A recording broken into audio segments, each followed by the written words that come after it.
Hello everybody and welcome. In this video I'm going to show you how to enable or disable ANC for your earbuds Creative Zen Air Pro.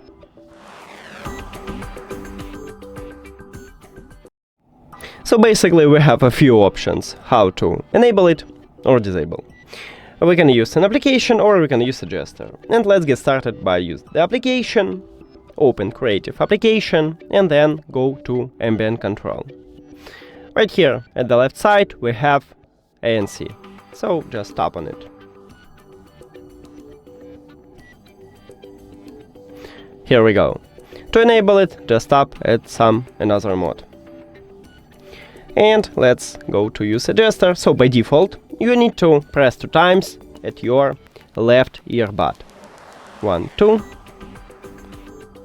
It enabled transparency mode. 1, 2.